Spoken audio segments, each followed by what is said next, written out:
Hello and welcome to the Swan Song Project Podcast. My name is Ben Buddy Slack and I'm the founder of the Swan Song Project and the host of this podcast. The Swan Song Project is a charity based here in the UK, and we help people living with terminal illnesses or dealing with bereavement to write and record an original song. We believe in celebrating lives, making memories and leaving legacies. If you'd like to find out more about the charity, you can check out our website, which is swansongproject.co.uk. You can also follow us on various social media channels that will all be in the description to this podcast. The podcast features songwriters. Each episode I speak to a different songwriter and ask them to share with us one of their songs. We have a conversation about how they wrote it. I ask them to share with us a songwriting tip, and I also ask them for a song that's meaningful to them in some way related to bereavement. We have a conversation about that. This episode features Brooks Williams, and I hope you enjoy it.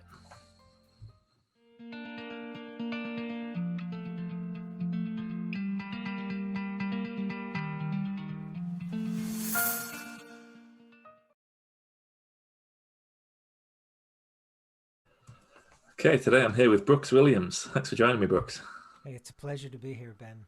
I'm really looking forward to talking to you. This is the first podcast of 2021, so Happy New Year to you, Brooks, and Happy New Year to all of our listeners. We only started this last year, so it feels quite exciting starting a new year with the podcast. So yeah, we're gonna. If anyone's listened to these podcasts before, we know we do them in three sections. First, we're going to have one of my guest songs. We're going to talk a little bit about how they wrote that. Section 2, Brooks is going to share with us a songwriting tip. And then section 3, we're going to talk about a song that's meaningful to Brooks in some way relating to bereavement. So I'll ask you to introduce your song for us, please, Brooks. Well, the song I thought I'd share with everyone is probably the song that I get the most requests for. And it's a song about a guitar player from the city of New Orleans from probably early 1900s is when he's sort of roughly thought to have been around. And he was called Frank Delandry. And I was just so taken by his story, and I was so taken by that time period that there would be a guitarist that would have been that popular, because guitar really was a backing instrument until till rock and roll brought it to the front. So was intrigued by the whole story of it, and that's what led me to write the song. Brilliant. And the song's called Frank Delandry. Yes.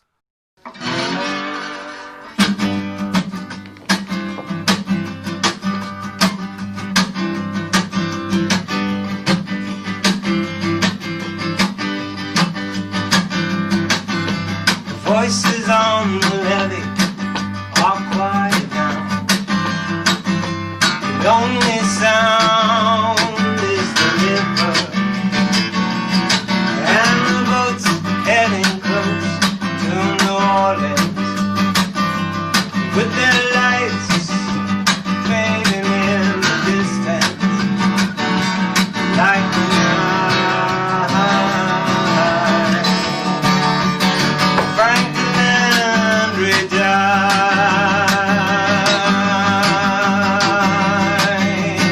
Frank played guitar down at the hotel 5 nights a week and all weekend long. And the notes that he played washed like the waves on the rough and tumble jetty down the line, like the night. Frank Delandry died. On the night that Frank Delandry died, there were no witnesses to describe what had happened, what went wrong with Frank Delandry.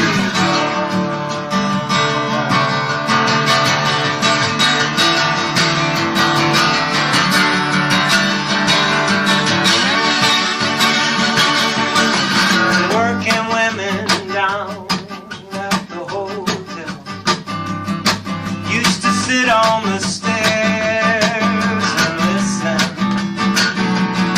and the music that he played carried them away on waves of memory of lost love, like the night.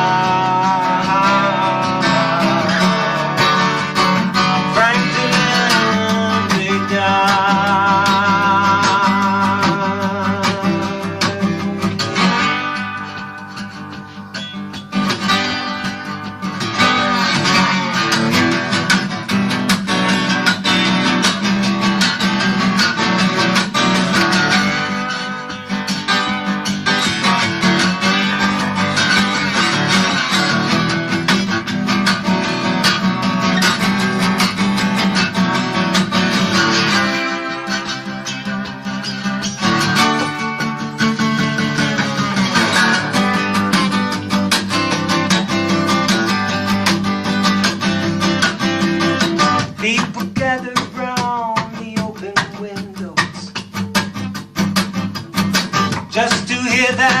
guitar man play?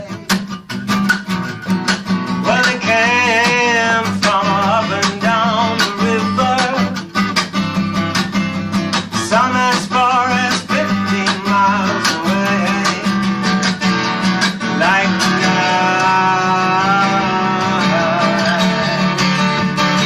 Frank Delandry died.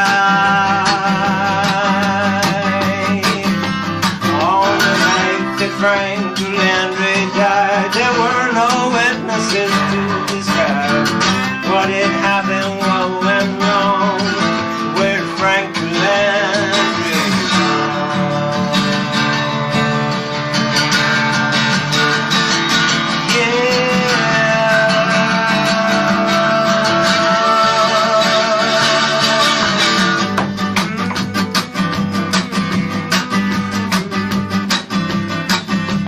Voices on the levee are quiet now.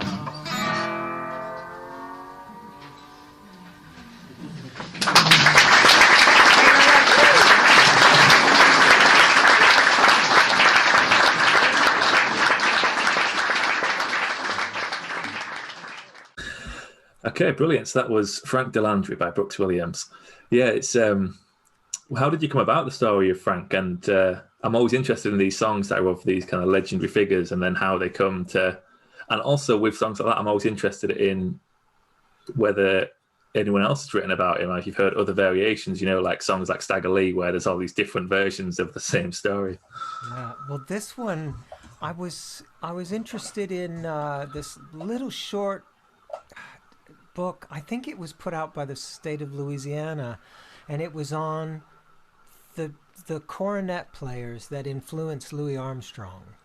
So it really out of my realm of experience, because A, I don't play any brass, and secondly, I don't play jazz, and it's just not, I was intrigued by it, and I know nothing about that time frame. I know nothing about those early, almost pre-dawn days of jazz and blues, and so I was quite curious. I was drawn into the story. And it was just a small little book. I mean, it was probably 100 and something pages. It was tiny. But there was a footnote in there about a guitar player. And the author, literally, it was a footnote. It wasn't even part of the narrative. There was a little asterisk, and it said, follow this to the little bit. And it was a paragraph about someone. They weren't sure if he was called Frank Delandry or Frank Delancey, but apparently he was quite popular and playing in New Orleans at a time when no one played guitar, and people would just pack the places where he played.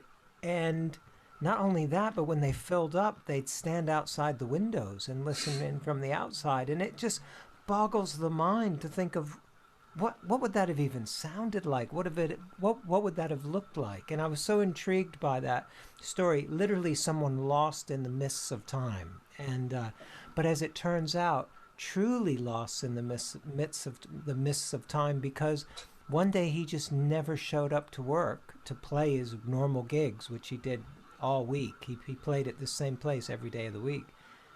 He never showed up and was never heard from again, ever.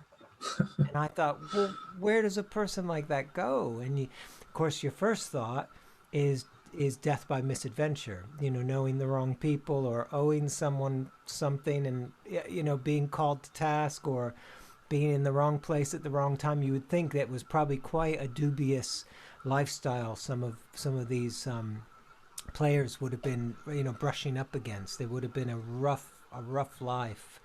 But on the other hand, the stories started that really he died because he sold his soul to the devil to be such a great guitarist, and the devil just came and took him back, And then there's other tales of, him,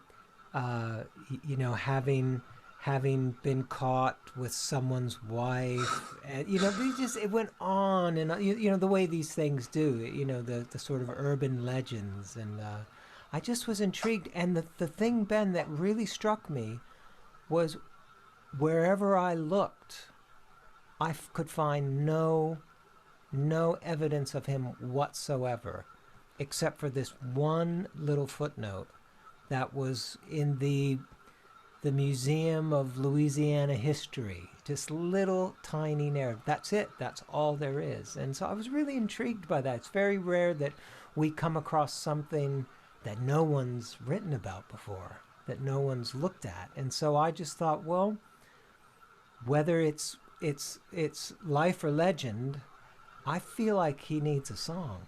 And that inspired me to dive into it. And rather than focus on the sort of the things that happen later and all the various narratives, I thought, let's just focus on the time and place that he was in, and probably what most people thought. They weren't thinking grandiose thoughts. They just thought, hey, he isn't here. Whatever happened to him? End of. That really is it, you know? Yeah.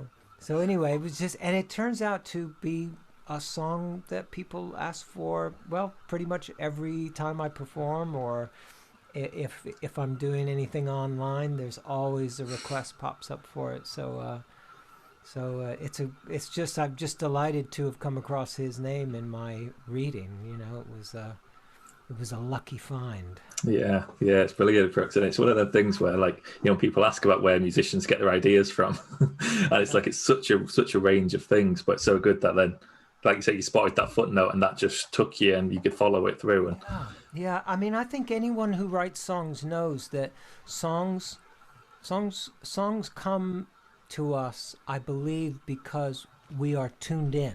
We are full on. We're like receptive to what's out there, and so that means we read things and we overhear conversations and we dig deeper into thoughts, and we maybe write ourselves. You know, we have a thought, but then we explore that thought in writing ourselves. You know, it's that receptiveness, I think, that really makes us song catchers. You know, they're out there, they're flying around, the ideas are everywhere. We just have to tune in. Yeah. And be in a place where we're ready to catch one. Yeah, that's yeah, because there's that. I always think of that, like, thinking as a songwriter makes you then, like you say, you tuned into those things, so you hear something, and then you know, it ticks in your brain of like, that'd be a good chorus line, or that'd be a good theme for a song. Yeah. You know, like, rather than just hearing it and thinking, oh, that's interesting. It's like, that's interesting, but it could also be a song. I could use that. Be a song, right? And I'm sure that you and your listeners do that thing where you get the idea and it gets put down either in writing or spoken into a voice memo. There's something, you have a little stash of saved phrases and words and titles and ideas and themes, and you know, we gather those in, and at some point they either go somewhere in the moment, or they go somewhere eventually, or they just are there, part of that big stew of us thinking about how you know, we're just that to me is songwriting. You're constantly churning things over. Like song idea stew. That's right. That's exactly it. Yeah. Yeah. When you're talking about Frank Delandry, the character, I was thinking about, it's something like when I first got into blues music, that was one of the things that I loved so much, was these stories of these, you know, the Robert Johnson being the classic one, but all these other ones as well. And I was just fascinated by the lives these people would live. Yeah. And how different they are to today. You know, like, that wouldn't happen today, would it? Because everything's be on Instagram or be on YouTube with footage of all these every player gets that stuff. So it feels like these stories of these people, like, we're never going to have ones like that again, because there'll be some digital trace of them. That's right. It does seem to be a place in time when someone could be making music like that in a place, and only the people in that place would really be aware of it. And I find that kind of charming and intriguing, and I kind of long for that in a way. But on the other hand, then we wouldn't have the types of music careers that then developed later on, when we could share the music wider, where there were, first of all, there were physical recordings, there were, radio stations that played it, and then there were tours, and and then the internet. So I'm afraid that would make an interesting parallel song as the Frank Delandry of today. Yeah. There's no way he'd disappear, because he'd be doing selfies all the way.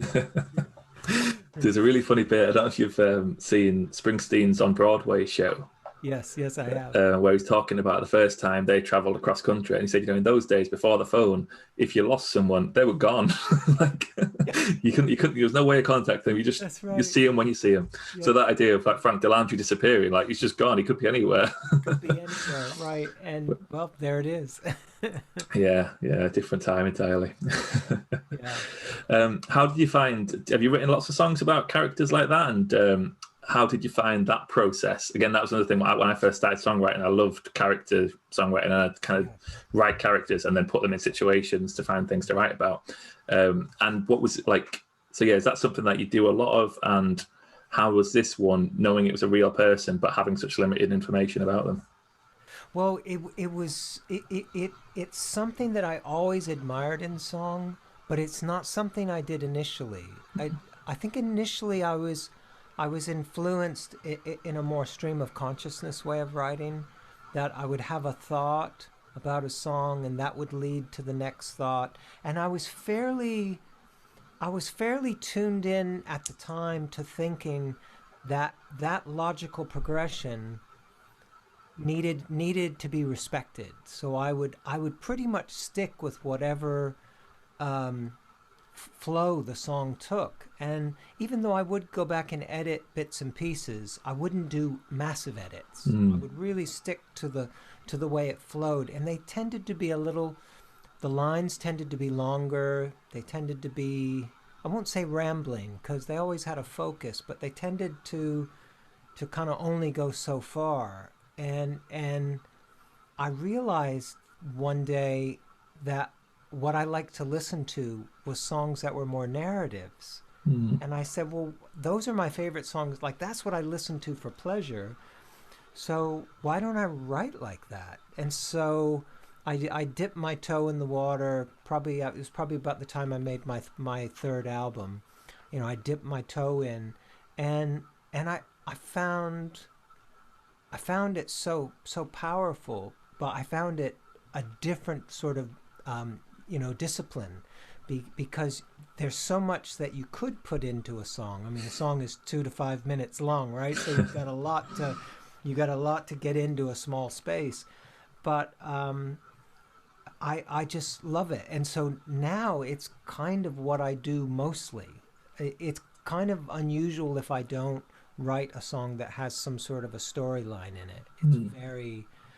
I really like songs about a place or about a person or a thing, a very specific thing, because I feel the universal in the close focus to me is very universal, because we all have close focus in our lives, and it's where sometimes that sort of big thought, big idea songs, sometimes my big idea might not be somebody else's. And I always felt like, I don't think I really I didn't feel I was communicating those big ideas as effectively. I always felt like something was missing.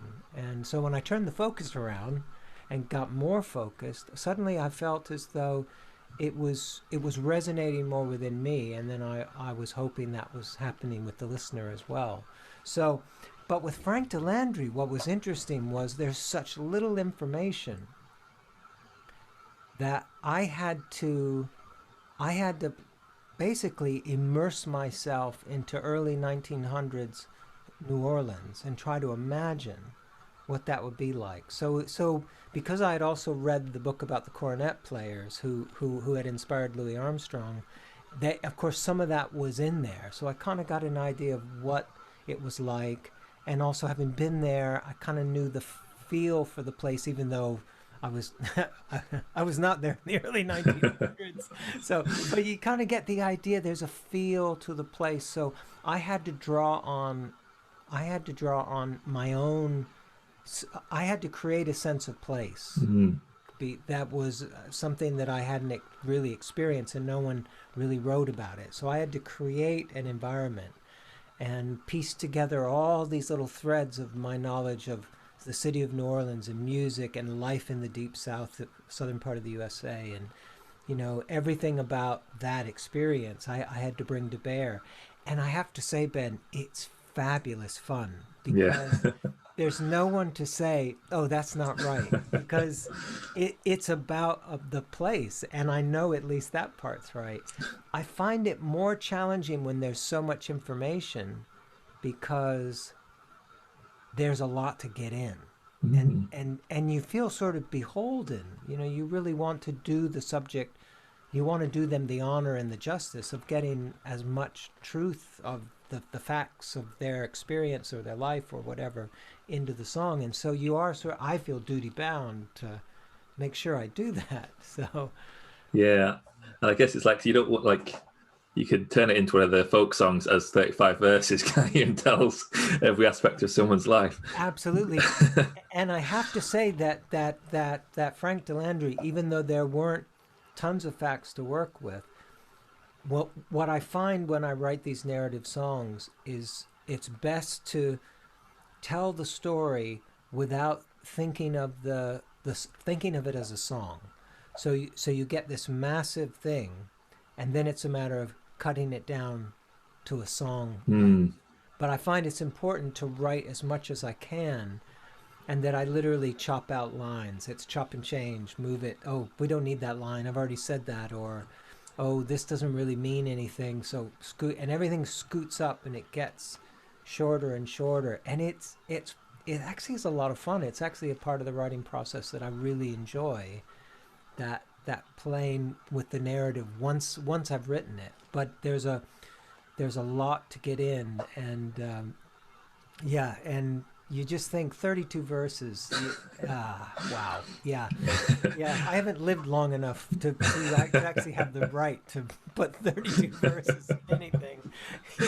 I love some of those old songs, but like you've got to have a full evening ready for one, haven't you? I'm always so impressed by performers who can memorize those kind of songs. It's just amazing. But I really liked what you were saying about my thought there was, then it's really good when you can tell quite a rich story, but in a shorter way, and how you're putting yourself more, like, it's not just like an autobiography either. It's not just like, this is what happened. It's creating that sense of place, and that as if someone feels like they're there in a way, and experiencing it that way is often a lot more powerful. How did you go about doing that? Did you have like clear like pictures in your head of what it was like? Did you imagine yourself walking around? And I lean on the visual quite a bit. I mean, I think that's a big part of my experience with music anyway, is that it's always been visual. Even if sometimes I visualize things that maybe even the song aren't actually communicating, but it's something in the way the melody feels against the music or against the tone that I'm kind of in a place. And so I find that I need to create that place in my mind, and then I can go to it. Like when I'm working on it, I can go back to that place. It's kind of like looking at a photograph and having a memory. Oh, I was there. I stood there right by that huge tree, and that would have been me there. And I find that then I can re-enter the song, and in the case of these narratives, you kind of have to make up that photograph, because there isn't really one. I mean, there certainly was no photograph of Frank Delandry.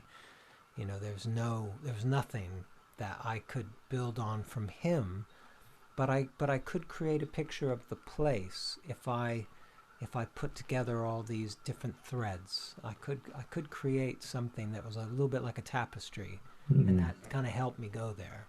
So yeah, it's great. It's great fun doing that kind of stuff, isn't it? Creating the different worlds. Yeah, it's brilliant. Really good song, and it feels very like a very good choice to talk about on the Swan Song podcast. You know, this is a big thing. What Swan Song's about is celebrating people's lives in song, and for someone like Frank Delandry, who's not got that much stuff in the memory, to have his own song now is great. Yeah. Did you ever let the people who wrote the book know about the song? I spoke to one of the fellows. He came to one of my gigs, who was I think the curator of the state of Louisiana museum. He was at a gig, and I thought he'd be more interested in it, but he really didn't. He really didn't show a heck of a lot of, like, he's like, oh, okay. And I wonder if it's like Coles to Newcastle. It's like there's so many great stories in the city of New Orleans. There's so many heroes. There's so much great music. It's like, oh, here's another one. Oh, of course, there's loads of them.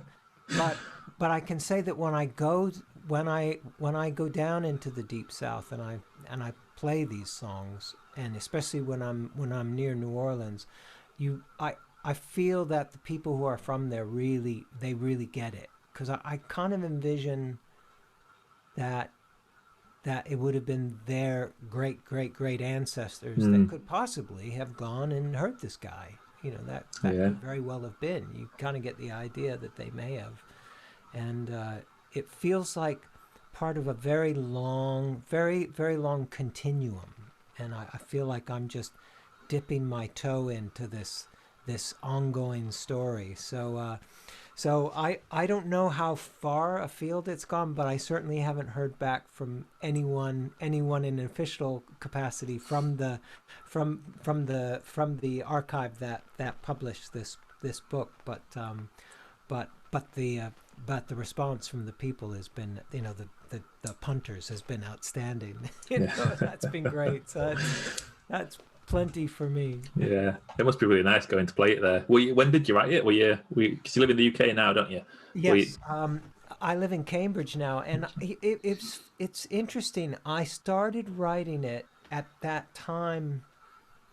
It was about 11 years ago, and I was in that year where I was back and forth between USA and UK regularly, like every couple of months I was back and forth, and I was starting to set up a home here, and I was closing up my home in America. I'd sold a house, and the house I'd lived in, and I was sort of living in a friend's basement, and I had stuff in storage. Things were, I was in transition. It was about a year, and funnily enough, I found more inspiration writing it here than I did back in America. I don't know if that was just because I was, like I said, living in a friend's basement, and then maybe it wasn't inspiring, or I was certainly touring a lot at the time, and I would come here and I would just I'd find maybe being here the space to write it, the space in my head to write. So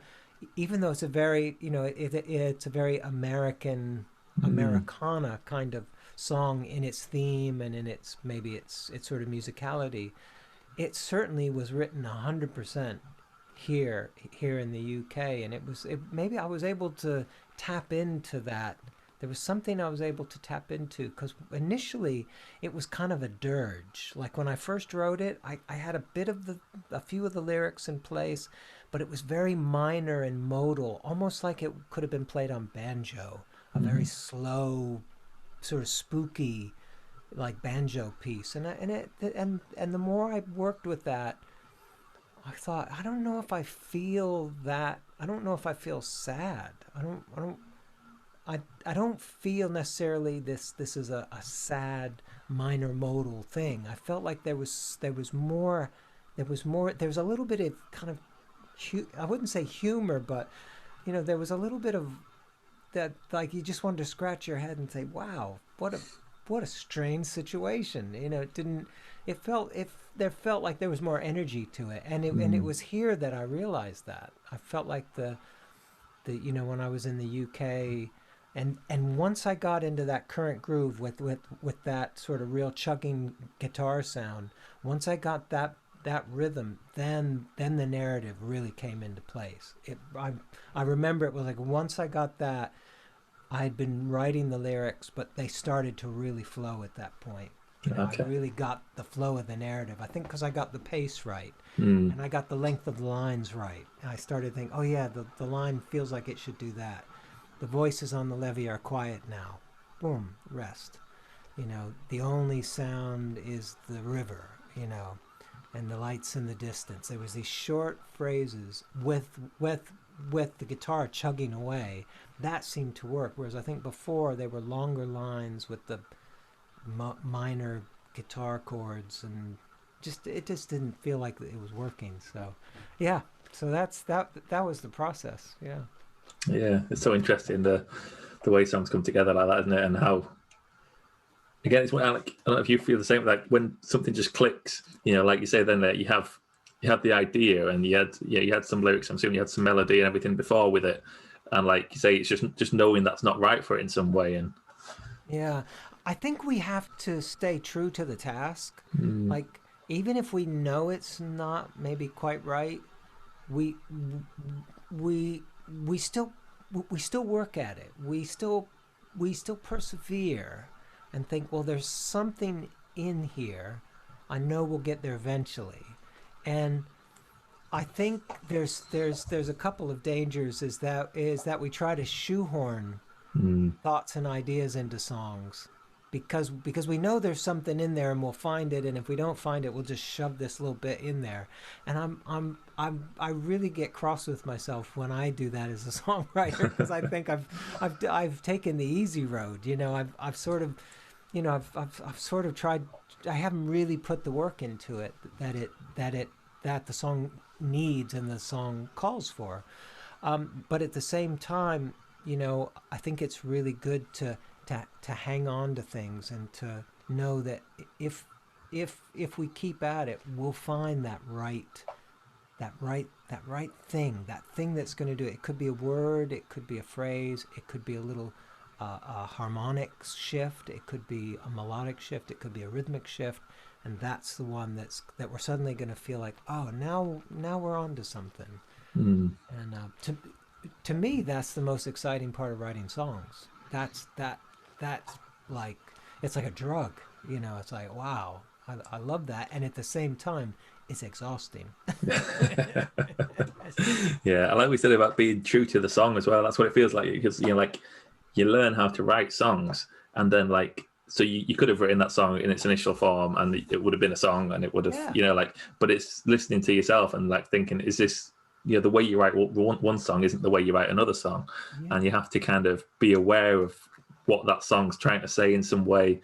I remember hearing Ben Harper in an interview one time saying about he could write an album of Steal My Kisses, which was one of his big kind of poppier hits. He said, I could write an album of those tomorrow if I wanted to, and it'd probably sell well and stuff like that. But he said, but that's not the way I do it. You have to follow that muse in a way of what's taking your fancy and what then that song needs to say, rather than just going, this is the formula I used before. Yes. This is how I'll write all my songs now. Yeah. I mean, it is tempting, and I think it must be really tempting for someone like Ben, who that song specifically is so popular worldwide. The temptation would be, well, that was so successful. Go on, let's just do it again. But actually, to stay true to what his passion. I imagine that takes a lot of courage, It was in really focus. Was in a performance of the song "Call It What It Is." Yes. It was in a performance of that, and he said, so that's a song about police brutality and police murders and things like that, wasn't it? And he said, I wish I didn't have to write songs like this. I wish I could, I wish this stuff wasn't going on, and I didn't feel like I had to use my skill set to talk about it in a way. I wish I could write happier songs all the time.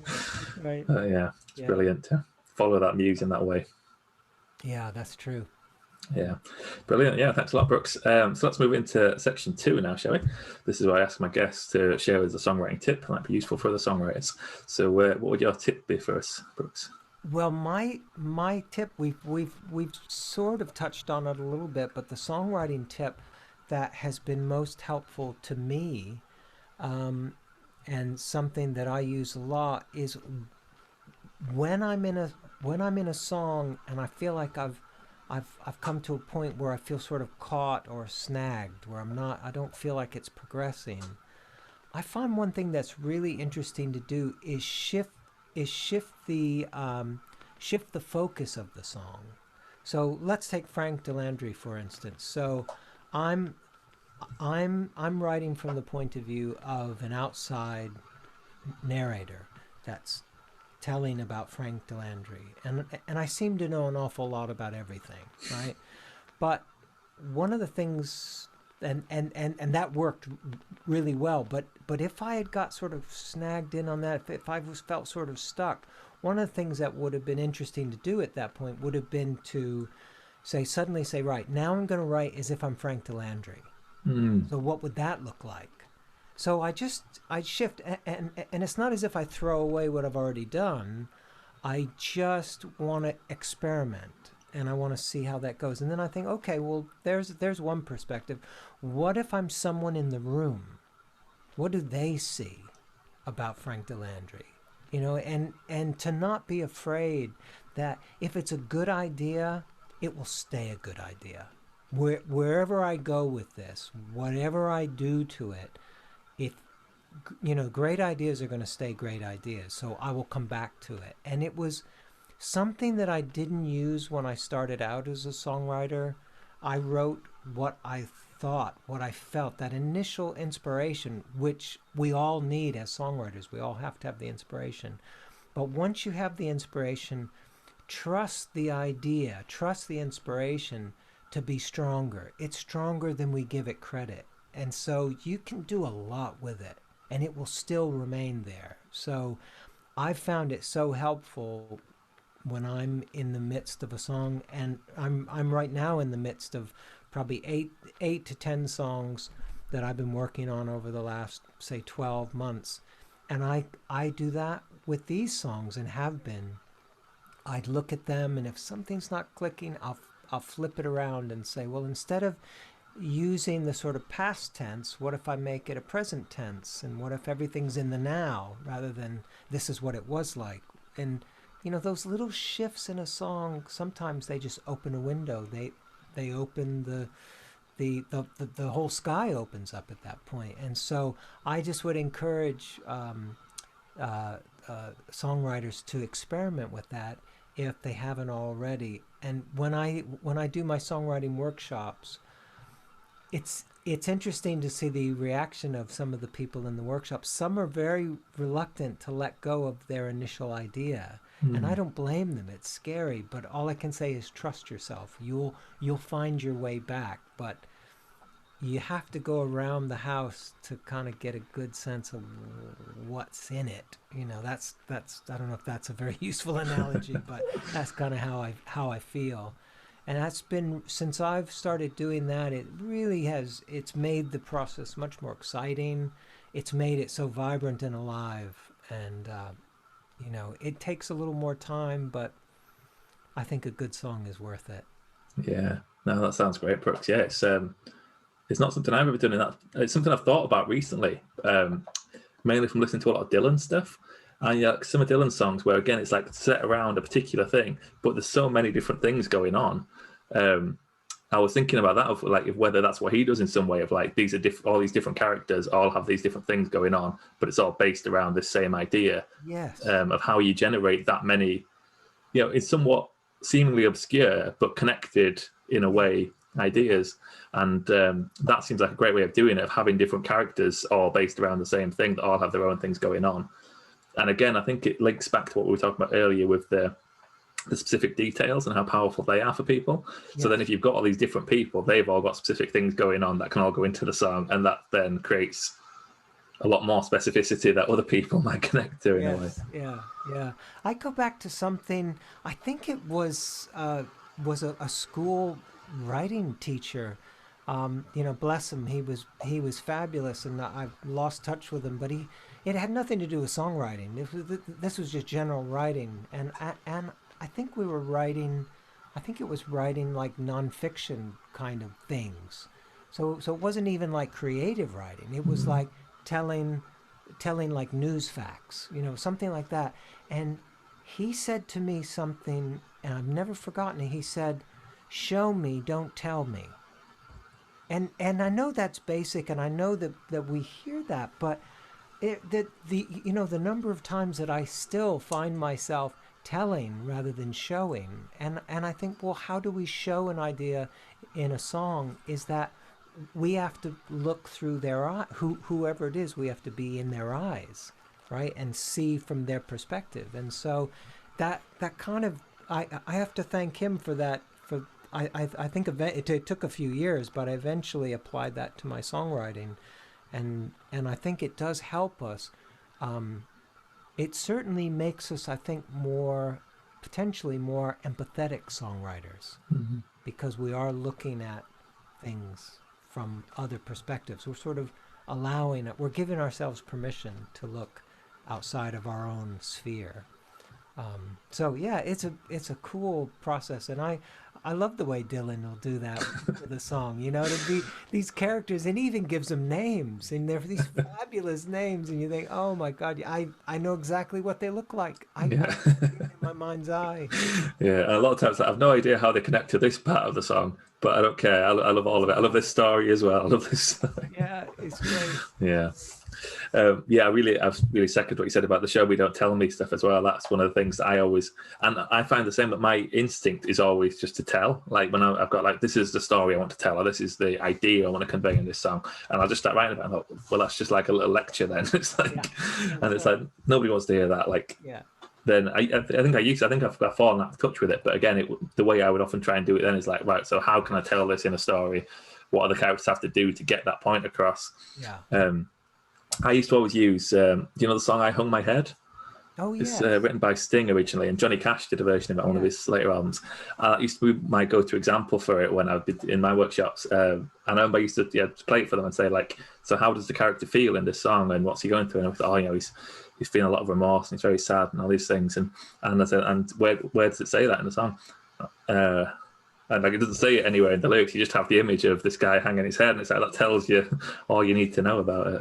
Yeah, and isn't that great? Because then that stays with us, and that's something that we can relate to. That's such a universal thing, isn't it? Yeah. So I think it's a great example. That's a great one. Yeah, it's a brilliant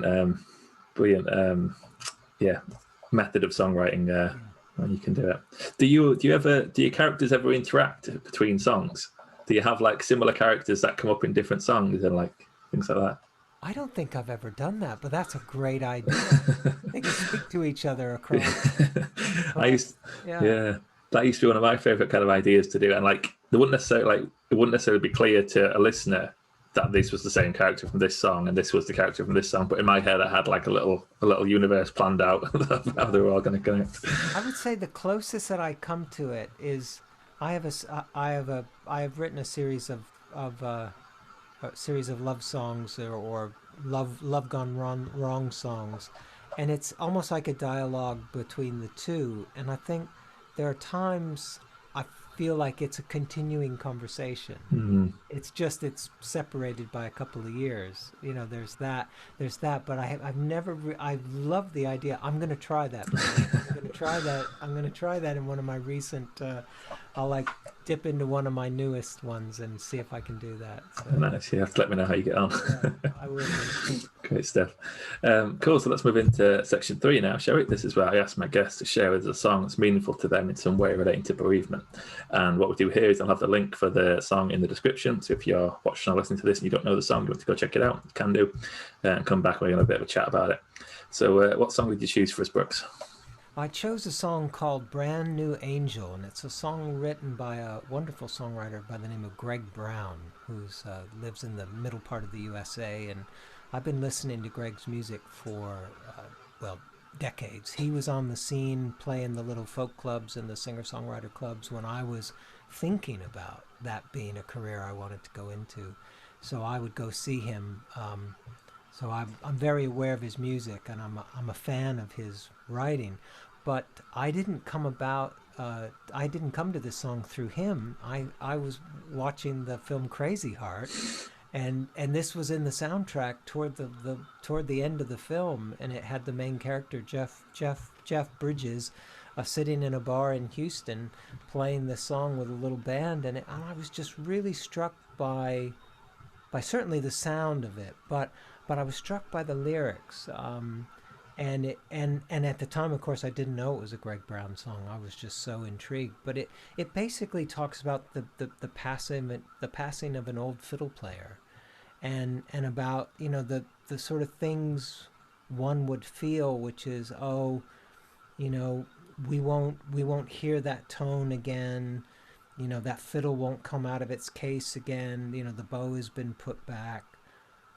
But in the end, there's this sense that the song will live on, you know, and I just love the idea of someone's life being celebrated, like this is what they did. At one point, it talks about, you know, you know, the music he heard in his head. It felt like nature. It felt like, you know, it was an autumn day, you know, it was a beautiful day, and that was in the music. And I just love the idea of remembering someone and putting it in a place like that. But then the idea that this is going to live on.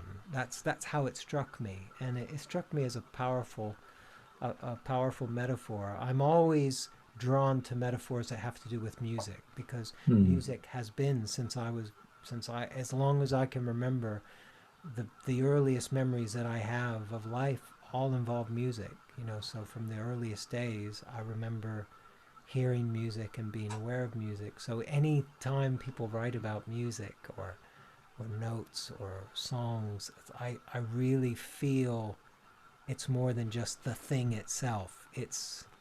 There's a lot behind that means a lot to me. So this really struck me. And it's so simple, and it's in a minor key, which of course is it's a beautiful minor flow. The lines and the pace are very very slow, but they're not bogging down. There's a sense of hope. You know, the chorus goes, "There's a brand new angel," you know, "There's a brand new angel," and they're talking about this fiddler. And even though I'm not the most religious person on the planet and don't really think in that language, I still like the idea of someone living on in memory or in history or in song or story. And so it really struck me. It really is one I keep coming back to again and again. And as you know, I thought of this song for our podcast, and then I thought of another one, and then I had an 11th hour, like, oh no, I want to go back to the original one, because this is the one that has really, it has sort of a profound kind of effect on me. It's really touched me in a deep way, and I feel, you know, it's sort of acknowledges the sadness, but it also there's something positive in there as well, and that just seemed right to me. That seems like something I aspire toward.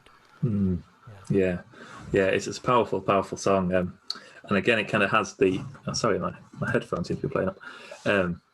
It's similar to the Frank Delandry one in a way, isn't it? It's, you know, celebrating a musician who's passed, and the specificity of the detail about his, you know, his fiddle playing and the way it sounded to him and things like that. It's all those real details. I was watching it on YouTube and I was reading some of the comments, and there's loads of comments from people saying, you know, like, I lost my dad recently and this song feels like it could be about him, and it's those kind of things. And like with that, you know, I imagine those comments aren't all from people, you know, bereaved people or fiddle players.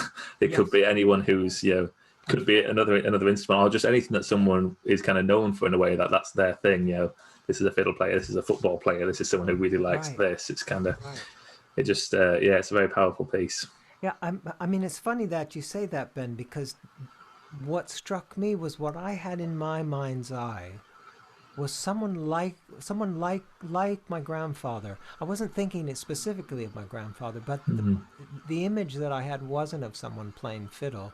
But it was him, how he used to like to, he had all these tools, and he was forever, you know, sort of building things in wood, or he was working on a car, or he was doing gardening, and he loved his gardening. So he always had a tool. He had a little tool like shed, if you will. It was like his little man cave, you know. If you lost him, you knew to look there. And for some reason, it's like I felt as though he was most at home when he had a tool in his hand. If he was working on his car, or he was in the garden, or fixing that desk that the leg fell off. You know, I felt like he was in his element, and that's who I was picturing, was his tools being put down on the workbench. And it's funny, I wasn't thinking of Fiddler. I was thinking him. And I was thinking, yeah, that's kind of him. You know, if it's him as a brand new angel, he'll be showing up at the pearly gates with a box of tools saying, "Anything? Does this gate need fixing?"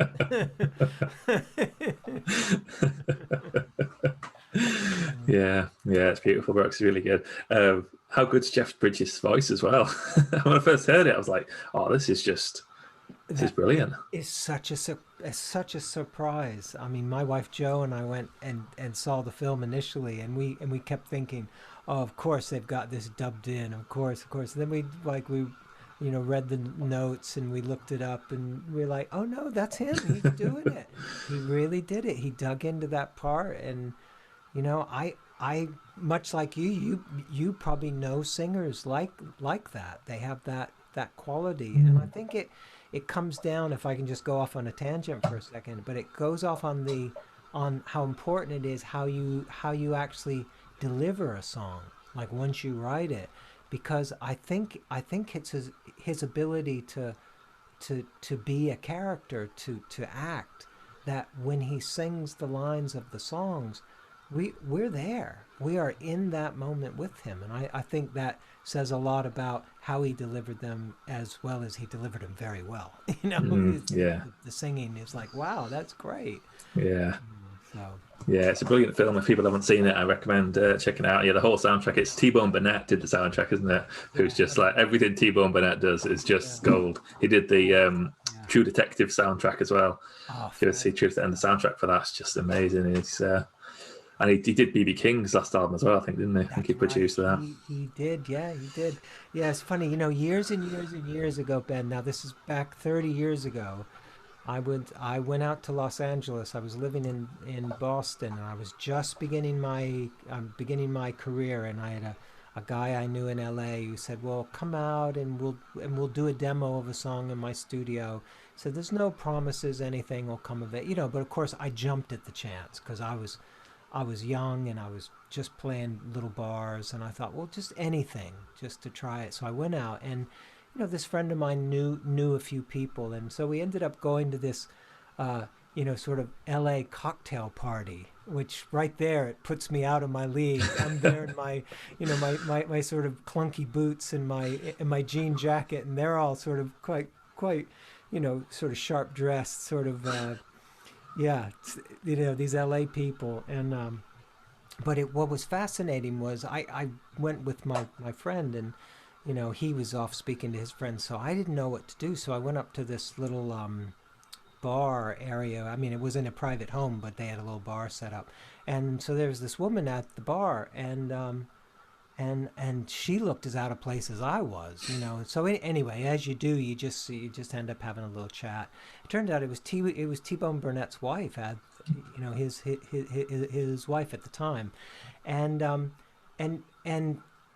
and she was telling stories to the guy who was serving the drinks, who she obviously knew, about him. And even then you got the feeling that he was a towering, like he had a real, like this, almost like sixth sense about music. And it's come to be, you know, the actual way things went, you know, all of the music he's touched, and his depth and breadth of his scope of understanding the roots music and how powerful it is, and I thought even back then there was this sense that he listens widely and deeply to so many things, so his sense of what was possible was vast even then. So yeah. It was kind of cool. Yeah, that's cool. Good stuff, Brooks. Yeah, well, thanks a lot for your time. It's really nice to speak to you. Is there anything else you'd like to mention? I saw you've been doing some lockdown collaborations with a couple of people. You did one with Katie Spencer, who we had on the podcast not long ago. Yeah, it's been lovely. I mean, obviously the lockdown has been a real challenge for everybody on so many levels, and of course for us that make that make music, it's really challenging to not be able to get together and make music, which is what we all love to do, and then to be with people when we're making the music, which is what we do for our work. So, all those challenges. But I was so pleased that Katie wanted to do a duet with me, and I met up with Henry Spencer as well. We did a duet, and Rab Noakes and Christine Collister, and I've got one coming out soon with Boo Hewerdine and Chris Drever and Finley Napier. We did a quartet. Wow. So that's coming soon. But it's been delightful to connect with people. We did a track with Dan Walsh, a lovely banjo player, and with Aaron Catlow, a lovely fiddle player. But just it makes us feel connected a little bit in these times, and even though it's a little bit weird having to do our parts separately and link them together, but still it's a pleasure. It's as close as we can get at the moment. So you got to make the best of it, haven't you, and do what you can. That's right. Yeah. Brilliant. Yeah, I look forward to hearing that. We had Boo was on the podcast, Boo Hewerdine, just before a month or two ago as well. So I look forward to hearing that collaboration when it comes out. Yeah. I'll tag all your social media posts, your website in the description. People can check you out after listening to this. Thanks again for your time. Great. Well, Ben, it's a pleasure to meet you. Please keep me on your list. I'm definitely a fan of your project, and I will be tuning in. And so thank you very much for the invitation. Thank you, Brooks. It's been a pleasure. And hopefully we'll get to meet in person before too long. I look forward to that. Great stuff. Thanks a lot, Brooks. And thanks everyone for tuning in. I'll be back with another episode soon.